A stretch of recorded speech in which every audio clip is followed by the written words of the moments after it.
Oke semuanya, kembali lagi bersama Pras TV. Nah, di video kali ini kita akan melanjutkan spoiler Swallow Star. Mimin mau mengingatkan sekali lagi bahwa ini merupakan spoiler yang diambil dari novelnya. Dan mungkin akan ada perbedaan dengan yang ada di animasi Donghuanya, seperti halnya nama karakter dan juga yang lainnya.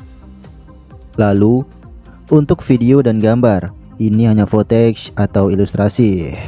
Oke, ayo push like dan komen ya guys ya.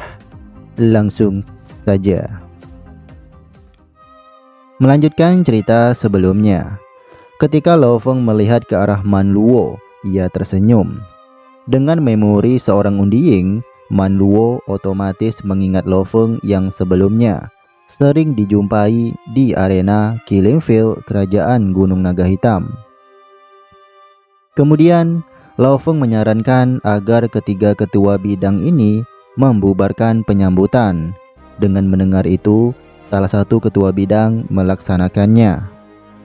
Nah, ketika sudah selesai, ketiga ketua bidang dan Man Luo mengajak Lo Feng untuk berkeliling melihat pemandangan, sekaligus memperkenalkan keseluruhan departemen Kekaisaran Qianwu.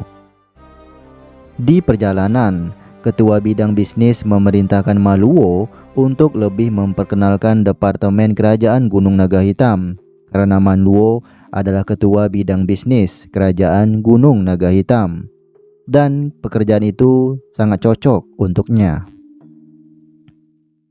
Ketika dijelaskan oleh Man Luo dan juga ketiga ketua bidang, Lo Feng akhirnya memahami bagaimana sistem departemen Kekaisaran Qianwu, dan juga ia mendapatkan informasi yang sebelumnya tidak bisa ia ketahui. Menurut perkataan Zhen Qian, dari 5 perusahaan besar, Aliansi Tentara Bayaran Alam Semesta, Bank Pertama, dan Bank Galaksi Alam Semesta, anggota mereka banyak bertugas di sektor perbankan dan investasi. Lalu, untuk dojo kapak besar, mereka berfokus pada kekuatan, sedangkan perusahaan semesta virtual berfokus pada bisnis dan juga kehidupan manusia. Maka dari itu, ekonomi seluruh kekaisaran yang ada di alam semesta ini di bawah kendali perusahaan semesta virtual.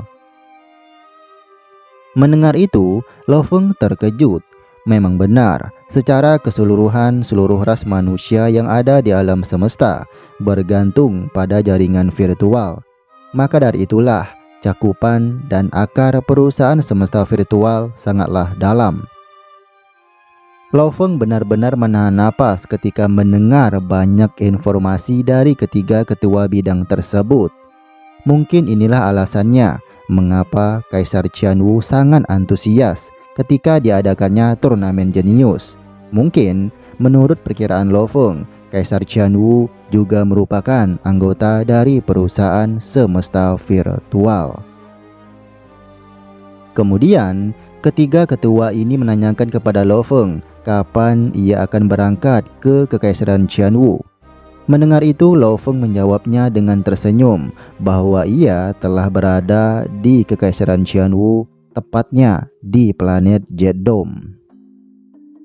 Ketiga ketua bidang terkejut, mereka tidak mengetahuinya sama sekali bahwa Lo Feng telah sampai di planet Jet Dome. Seperti yang kita ketahui, pada saat ini Lo Feng berada di dunia virtual. Dengan begitu, orang-orang ini mengira bahwa Lo Feng masih berada di perusahaan semesta virtual. Padahal Lo Feng sudah beberapa bulan di Kekaisaran Qianwu. Ia menggunakan gate teleportasi, sehingga tidak memerlukan waktu lama untuk sampai di Kekaisaran Qianwu.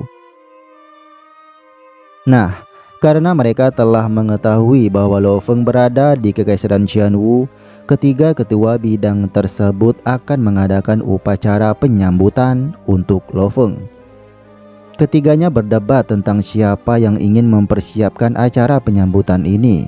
Saat melihat pemandangan itu, Lo Feng hanya bisa memaksakan senyumannya.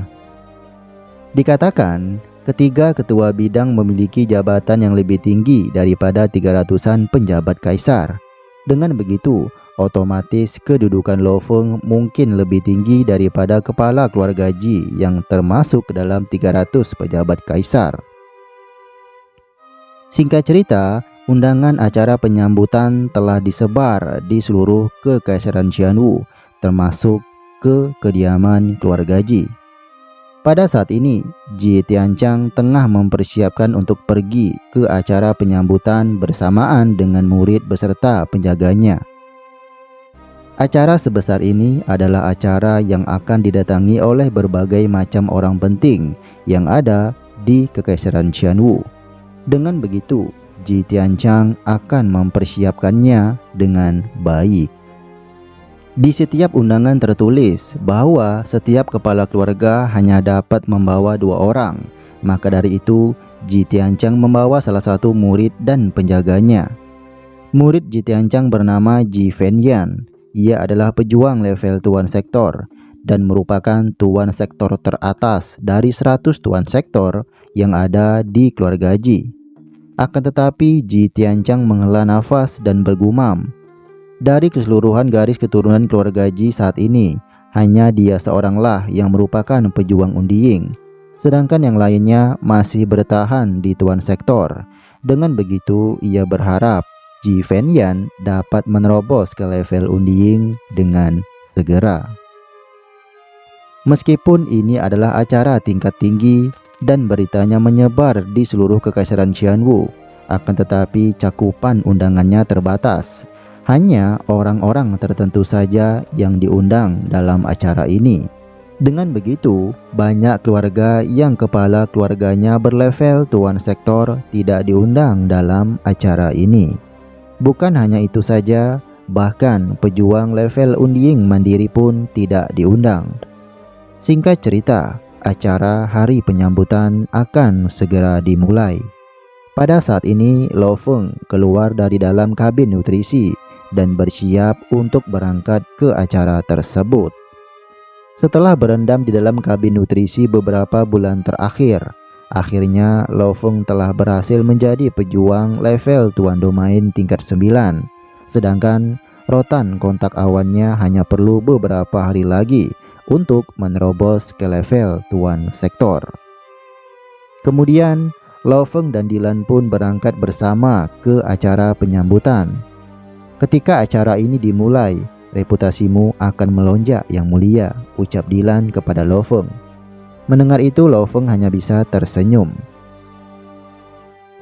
Selama Lo Feng berada di Departemen Qianwu Dunia Virtual, ketiga ketua bidang terlalu lengket kepadanya. Dengan ini menyebabkan Lo Feng sedikit curiga bahwa ketiga orang ini memiliki semacam rencana.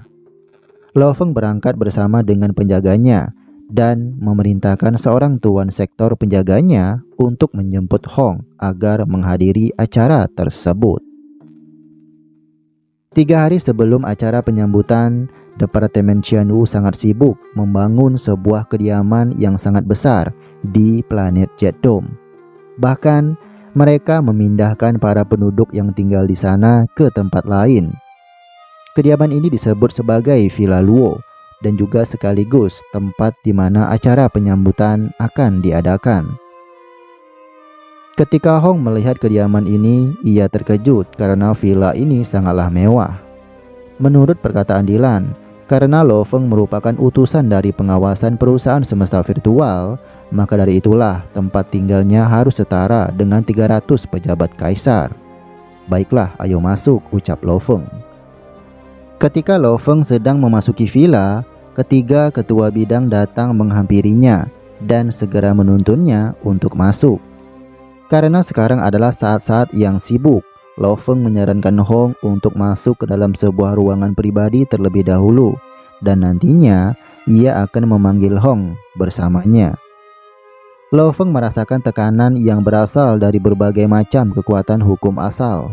Ini dikarenakan banyak sekali para pejuang Undiying yang datang, dan mereka tentunya pejuang dari latar belakang yang kuat. Departemen Qianwu juga mengundang beberapa orang yang bersangkutan dengan Lo Feng, yaitu seperti misalnya Raja dari Kerajaan Gunung Naga Hitam dan Kepala Keluarga Bushka. Nah, Mimin mau sedikit ralat ya guys ya. Sepertinya Ji Tianchang yang merupakan kepala keluarga Ji adalah seorang unding general atau mungkin unding king dan bukanlah unding emperor seperti Kaisar Yan. Oke, cukup sampai di sini dulu videonya. Hari ini cukup singkat saja ya guys ya. Bye bye.